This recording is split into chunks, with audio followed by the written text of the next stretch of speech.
dans ce studio. Gabriel Cluzel nous a rejoint. Bonsoir Gabriel. Bonsoir Pascal. Évidemment, Nathan Devers également. Merci d'être là. Bonsoir, je voudrais qu'on revienne.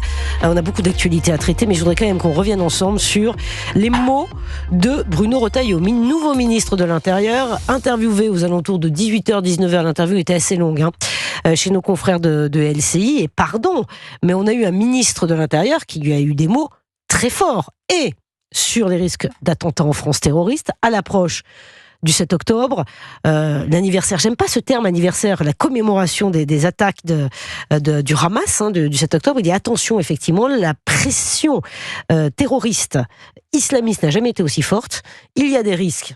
Attention, j'ai demandé au préfet de redoubler de vigilance. Il parle de l'immigration en disant ce n'est pas une chance. Il y a pas, franchement, je ne sais pas, je parle sous votre contrôle, mais je n'ai pas beaucoup entendu le ministre de l'Intérieur récemment tenir ce type de propos. Et il dit, il va falloir que les choses bougent. Sur Philippines, il est prêt à faire bouger la loi. Gabriel Cluzel. Alors c'est pas encore un séisme, parce que le séisme ce serait d'agir et pas de dire, mais c'est néanmoins une date à marquer d'une pierre blanche, parce que vous avez raison, jamais je n'ai entendu un ministre dire autre chose que l'immigration, que l'immigration, oui, était une chance pour la France, c'est une richesse. Enfin, c'est le seul discours autorisé. À chaque fois que quelqu'un lève le doigt en disant oui, quand même, ça va occasionner des changements substantiels sur le plan civilisationnel, culturel, économique, sécuritaire, tout ce que vous voulez. Celui-là, il est diabolisé immédiatement. C'est la réduction ad utlerium. Donc, il risque pas d'accéder en général à un poste de ministre. Donc, c'est extrêmement surprenant. Alors après, encore une fois, il y a loin de la coupe aux lèvres. Donc, une chose est de dire, une autre d'agir. Je dirais que pour Bruno Retailleau, ça va être le véritable enjeu. Vous savez, je le répète souvent, mais je crois que les LR, si les LR sont au fond du trou là sur le plan électoral, c'est parce qu'ils ont donné beaucoup à espérer. Parliez de Nicolas Sarkozy qui sera interrogé demain, ça sera intéressant de l'interroger sur ce sujet. Vous savez, il a soulevé beaucoup d'espérances. Et puis, in fine, il a beaucoup déçu aussi. Et en tout cas, c'est ainsi que le considère un certain nombre d'électeurs. Vous savez, c'est Éric Zemmour qui disait cette phrase il nous avait promis le Karcher et on a eu Kouchner. Donc, je pense que Bruno Retailleau a réfléchi à tout cela. Et ce qui est certain, c'est qu'il va devoir montrer qu'il n'est pas grand diseur, petit faiseur, qu'il est grand diseur, grand faiseur. Nathan Devers, est-ce qu'on a passé un cap ? Est-ce qu'on a passé un cap avec le discours du ministre de l'Intérieur ce soir ? On a le sentiment qu'il parle, si vous voulez, effectivement, sans ce filtre qui existait avant, des choses qu'on ne pouvait pas dire. On a l'impression qu'il est sans filtre. Va-t-il pouvoir mettre en plan son action ? Est-ce que vous pensez qu'on est en train de changer d'époque, tout simplement, Nathan Devers ? Oui, je pense qu'on est en train, par exemple, sur la question de l'immigration, de changer lentement et sûrement d'époque. Je fais remarquer une chose, c'est que dans ses propos, le ministre de l'Intérieur pratique une stratégie qui s'appelle la stratégie en anglais de l'homme de paille. C'est-à-dire vous fabriquez un adversaire qui n'existe pas. Aujourd'hui, je n'entends pas de responsable politique employer le vocable de dire l'immigration est une chance pour la France. Ça, c'est un vocable qui existait dans les années 80, c'était le fameux livre de Bernard Stasi qui s'appelait comme ça. Et c'était un vocable où, à l'époque, il y avait tout un discours sur l'immigration, notamment d'une partie du patronat qui disait l'immigration c'est très bien parce qu'on va donner aux gens qui arrivent tous les métiers que entre guillemets les plus difficiles, les plus laborieux, les moins bien payés. Donc il y avait un argument, si vous voulez, très capitaliste sur l'immigration, avec évidemment une logique assez cynique. Maintenant, moi ce que j'observe, et c'est mon désaccord de fond avec le ministre de l'Intérieur, c'est que l'immigration, c'est pas une question de politique intérieure, c'est une question de politique. C'est une question qui ne s'appréhende qu'à l'échelle internationale. La question est de savoir pourquoi, massivement, dans le monde entier, pas seulement en France, dans les pays européens, dans les démocraties occidentales, vous avez des gens, en effet, qui arrivent, mais pourquoi ils partent ? Qu'est-ce qui fuit ? Pourquoi on a accepté une organisation planétaire où vous avez à peu près la moitié du monde, un peu moins, mais à peu près la moitié du monde, où les gens vivent dans une situation de blocage politique, de blocage économique. Mais ça a toujours existé, ça, Nathan Devers ? Ça a toujours existé, avec des fuites, peut-être, mais avec des fuites aussi, en effet, massives, avec une organisation de l'économie, avec un cynisme géopolitique aussi grand. Non, peut-être pas. Ou en tout cas, c'est pas parce que ça a toujours existé qu'il faut s'y résigner. Et je pense que la solution, la critique, elle doit se situer à cette échelle-là. Moi, je suis pas tout à fait d'accord, pardon, mais je ne pense pas que ce discours sur l'immigration heureuse date des années... Enfin, se soit arrêté dans les années 80, qu'il date des années 80, c'est vrai, ou qu'il ait été largement répandu à ce moment-là, c'est vrai, mais il existe toujours, et d'ailleurs pour les raisons que vous avez données. C'est-à-dire qu'il y a une alliance objective de l'extrême gauche et du MEDEF, c'est quand même la carpe et le lapin normalement, mais en fait c'est bien le cas, qui chacun, les uns pour des raisons électorales et idéologiques, et les autres pour des raisons économiques, veulent avoir une main-d'œuvre à bas coût, un électorat de substitution, donc chacun choisit son objectif, mais ce discours existe toujours. On nous dit, oui, individuellement, il peut y avoir une personne qui s'est mal intégrée, qui peut poser problème, mais collectivement, il y a toujours un discours extrêmement optimiste, avec des lunettes roses sur l'immigration. Bon, encore aujourd'hui, écoutez les mots. Moi, je voudrais que, quand même, on commente ces phrases du ministre de l'Intérieur. Il dit qu'il faudrait réviser la Constitution. Je pense qu'une société multiculturelle comporte des risques de devenir une société multiraciste. Dans l'espace public, ajoute-t-il, c'est la République. Et il dit, notre culture est judéo-chrétienne. Comment voulez-vous intégrer des jeunes qui doutent en leur disant que la France n'est pas aimable, qu'elle est coupable de tous les crimes? Peut-être Nathan Devers, je voudrais vous entendre là-dessus.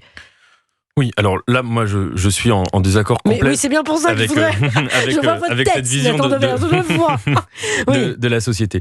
D'abord, quand on dit culture judéo-chrétienne, c'est un concept dont je me méfie énormément. Vous savez, quelqu'un comme Nietzsche, qui a beaucoup travaillé, par exemple, sur l'histoire du christianisme imbriqué dans celle du judaïsme, il emploie jamais ce mot, sinon 2-3 fois, mais de manière assez ironique.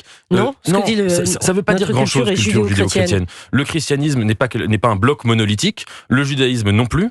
En l'occurrence, les relations entre l'histoire du judaïsme et celle du christianisme ont été très plurielles, ont été très contrastées, ont été très complexes, avec des heures sombres, avec aussi des inspirations mutuelles et des heures heureuses. Et évidemment que le but de dire culture judéo-chrétienne, c'est le troisième terme qui est manquant, c'est-à-dire c'est une culture la France serait incompatible avec l'islam. C'est ça, fondamentalement, le présupposé, le message implicite. Et dire ça, c'est problématique à tous les niveaux. D'abord parce que, en soi, dans l'histoire de France, la culture musulmane a aussi sa part, premièrement. Deuxièmement, parce que quand cette instrumentalisation du judéo, dire le judéo serait du côté du chrétien contre l'ennemi qui serait l'islam, l'ennemi commun. En gros, c'est fondamentalement ça, il le dit pas dans ces termes, mais c'est comme ça que les gens le comprennent.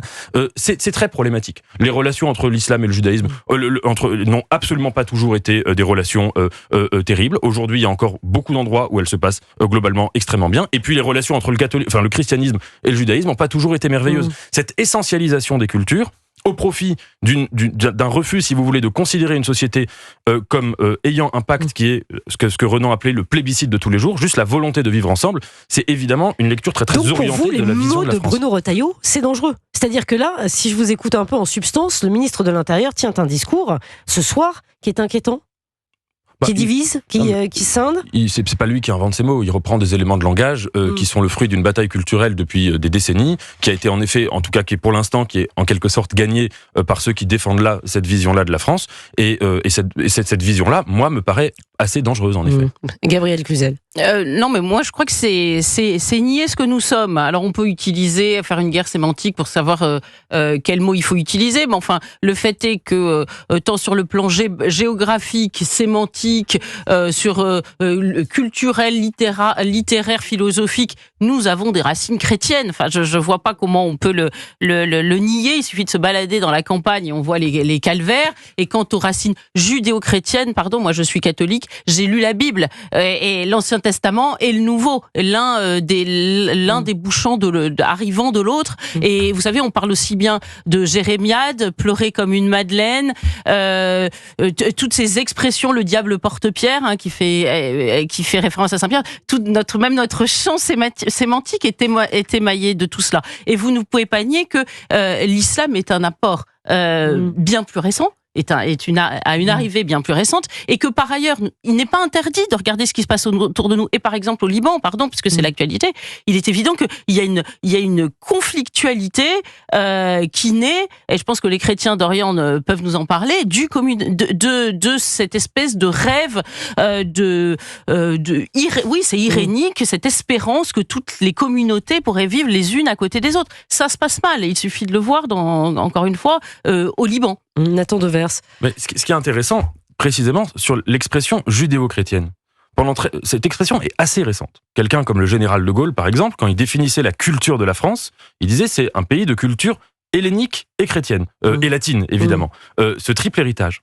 Et en effet, on ne peut pas nier, je suis d'accord avec vous, historiquement, que la France est un pays historiquement chrétien, marqué par l'influence de la culture grecque. C'est la sœur aînée de l'Église. La France a été longtemps la sœur aînée de l'Église. La fille aînée de l'Église, bien sûr. La fille aînée. Bien sûr, et tous les, je veux dire, quelqu'un comme Proust, ses premiers textes, c'est sur les cathédrales, il avait tout compris. Bon, mais quand on emploie cette expression judéo-chrétien, à la place, par exemple, de cette vision d'une France qui serait hellénique et chrétienne, il y a évidemment une lutte politique. C'est pas pour rien que cette expression, elle a bougé avec le temps. C'est d'instrumentaliser, en quelque sorte, la question de l'antisémitisme pour dire vous êtes du côté de cette définition contre la culture musulmane. C'est évidemment ça. Et d'ailleurs, M. Retailleau ne fait que reprendre quelque chose qui a été théorisé par plein de gens, par Éric Zemmour avant lui et par d'autres. Et évidemment que c'est pas une expression qui est neutre. Ensuite, l'apport de l'islam en France, on peut tout à fait considérer historiquement, c'est vrai qu'il est plus récent. Est-ce une raison pour dire que la culture musulmane doit être comme ça exclue de la francité? Moi, ça me paraît dangereux. Je suis pas sûr que Bruno Retailleau ait voulu ça. Que ce soit non, je crois pas. Mais c'est pas que ce soit les mots du ministre de l'Intérieur. Je parle pas de Bruno Retailleau en particulier. Je parle de cette expression-là qui en effet est omniprésente dans le champ politique et on peut le reconnaître. C'est pas le seul. C'est pas lui qui l'a inventé ce soir. Ça fait très longtemps qu'elle existe et elle est employée aujourd'hui. Elle sature le débat public. Elle sature le débat public. Je voudrais aussi qu'on écoute peut-être les mots du ministre de l'Intérieur qui a évoqué le cas du meurtrier présumé de Philippines. Il est prêt à bouger. Il est prêt à faire bouger la loi. Et je me mets, moi, à la place de ce père, de cette mère de famille, de ce fiancé aussi. Je l'ai appris il y a quelques heures. Mais quand la règle de droit ne protège plus, on ne peut pas s'en satisfaire. On ne peut pas attribuer cette horreur, simplement cette abomination, au hasard, à la fatalité. Si la règle de droit ne protège pas, alors il faut changer la règle de droit. C'est la fonction d'un état de droit. D'abord, de devoir protéger notamment les plus faibles. Voilà, donc le ministre de l'Intérieur qui est prêt à bouger, mais le pourra-t-il? C'est-à-dire que de l'autre côté, il y a Didier Migaud, donc il va avoir besoin de la justice, parce qu'il faut faire bouger les choses, notamment les procédures pénales. En a-t-il les moyens, Gabriel Cluzel? C'est le vrai sujet, parce qu'on a l'impression qu'on a deux ministres qui sont chacun sur une rive. Il y en a un qui est du vieux monde et l'autre du nouveau monde. Vous disiez qu'il y a une rupture, qu'il y a une prise de conscience, que les déclarations de Bruno Retailleau montrent que quelque chose s'est passé. Eh bien, Didier Migaud, il n'a pas vu que quelque chose s'était passé. Vous parliez des années 80. Je pense qu'il est resté dans le vieux monde. Du reste, il a le discours de Éric Dupond-Moretti. Et le pauvre, d'une certaine façon, il n'a pas eu de chance parce qu'il l'a dit à un moment qui est tombé extrêmement mal. Il a eu sur sa pédagogie, sur le fait que tout allait bien, il n'y avait aucun souci sur l'application des peines, etc., etc. Ça tombait tragiquement mal, puisqu'évidemment, il y avait le drame de Philippines à ce moment-là.